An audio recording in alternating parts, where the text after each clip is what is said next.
Baru-baru ini, usahawan kosmetik berjaya Dato' Azril Muhammad Razzie ada berkongsi klip video house tour rumahnya di kota London. Rumah tersebut dinamakan The Estate London dan merupakan salah satu hartanah milik beliau yang dibeli pada 4 tahun lepas. Lokasinya pula terletak di Queen's Park Garden berhampiran West Kilburn.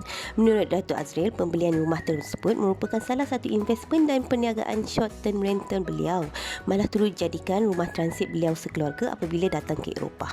Rumah 3 tingkat tersebut berkonsep terbuka, mampu memuatkan sehingga 10 orang pada suatu masa. Mempunyai 4 bilik tidur, 3 bilik air, ruang tamu, dapur, ruang barbecue dan kapak.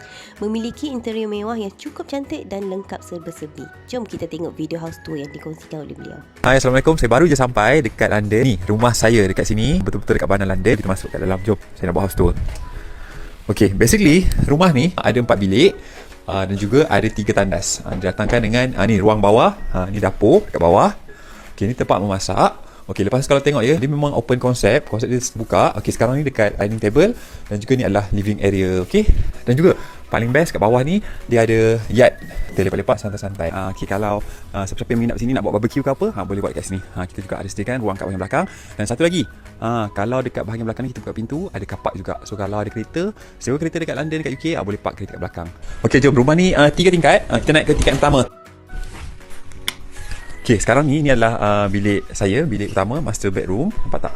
Memang nampak tadi ruang belakang yang kita jalan nak ke train station. Akan nampak daripada sini. Jom. Ni bilik utama. Okay, bilik yang kedua. Ni adalah bilik yang kedua, second bedroom. Okay, nanti saya nak beri katil letak kat sini.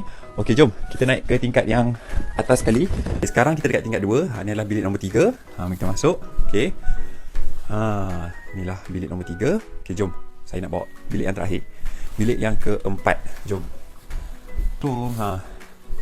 Bilik ni ada 2 katil single. Nampak tak? Ada 2 katil single. So tu je lah house tour rumah saya dekat London.